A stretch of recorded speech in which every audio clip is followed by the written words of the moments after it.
Nausea and vomiting in pregnancy are very common symptoms to happen in the first trimester. But ज़रूरी नहीं कि ये सिर्फ पहले 3 महीने तक ही लिमिटेड रहें. कुछ प्रेग्नेंट विमेन को ये सिम्टम्स उसके बाद भी होते हैं.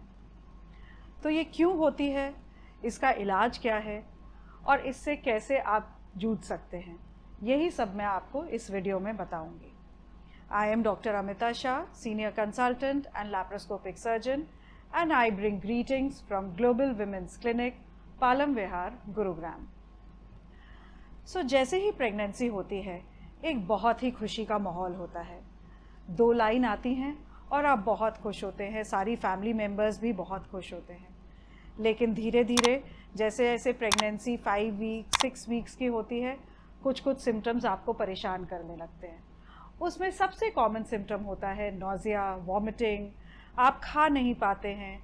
कुछ चीज़ें जो आपको अच्छी लगती थी वो अच्छी लगनी बंद हो जाती हैं, उनसे अवर्जन हो जाता है. कुछ जो अच्छी नहीं लगती थी वो अच्छी लगने लगती हैं. तो इन सब का क्या इलाज है? तो सबसे पहले जानते हैं कि नोज़िया और वॉमिटिंग होता क्यों है प्रेगनेंसी में. तो आपको ये समझना है कि जैसे ही प्रेगनेंसी होती है, आपकी बॉडी में एक और हार्मोन बनना शुरू होता है. अब ये hormone normally non pregnant state में नहीं होता है.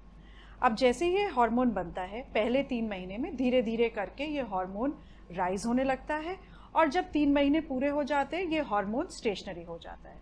सो इसीलिए इस हार्मोन की वजह से ये सिम्टम्स आपको प्रिडोमिनेंटली पहले 3 महीने में होते हैं. अब नोज़िया होता है, वॉमिटिंग होती है, तो आप डॉक्टर के पास जाते हैं, बहुत परेशान होते हैं और डॉक्टर आपको मेडिसिन लिखते हैं और बताते हैं कि ये मेडिसिन आप सेफली ले सकते हैं. बट आपके घर में बड़े बूढ़े होते हैं, वो आपको ज़रूर बोलेंगे कि नहीं, ये दवाई आपको बिल्कुल नहीं लेनी चाहिए, प्रेगनेंसी में कोई दवाई नहीं लेनी चाहिए क्योंकि ये आपको नुकसान करेंगी. तो ये आपको समझना ज़रूरी है कि देखिए, अगर आपको डॉक्टर कोई दवाई लिख रहे हैं तो वो दवाई लिखने से खाने से कोई हर्ज नहीं है.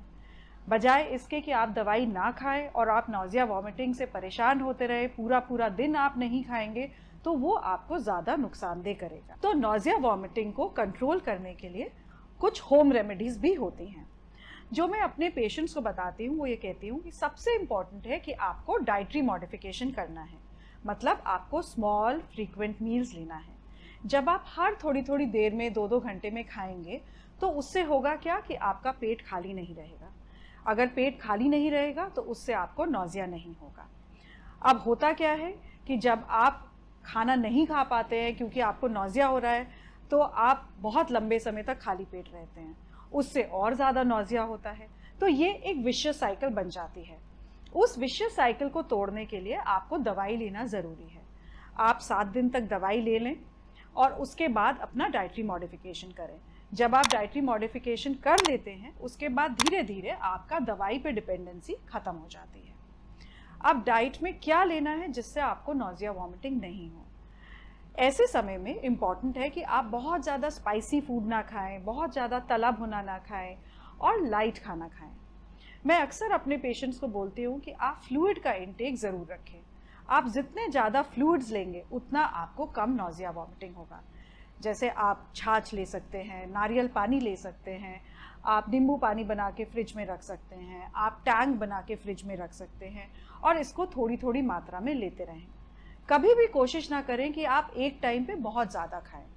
स्मॉल क्वांटिटी में खाएं. आपने एक एप्पल खा लिया, थोड़ी देर में आपने एक सैंडविच खा लिया, थोड़ी देर में आपने दाल चावल खा लिए. तो इस तरह से आप कर सकते हैं.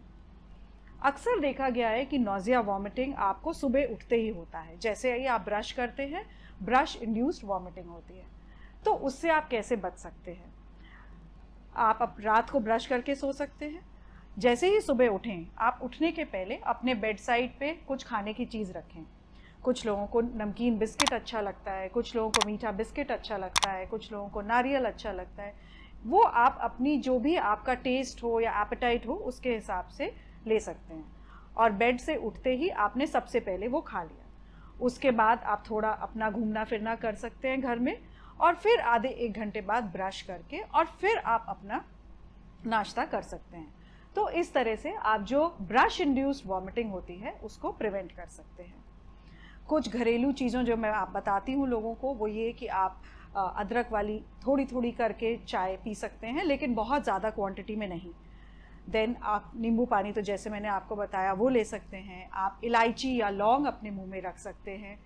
आप लेमन टी ले सकते हैं। सो ये छोटी छोटी चीज़ें हैं, अगर आप करेंगे तो आपको नॉजिया वॉमिटिंग कम होगा। इसके अलावा भी अगर आपको कोई सवाल आते हो मन में, तो आप मेरे चैनल को सब्सक्राइब करें और अपने सवाल कमेंट बॉक्स में डालें, and I will be very happy to answer those questions. Thank you.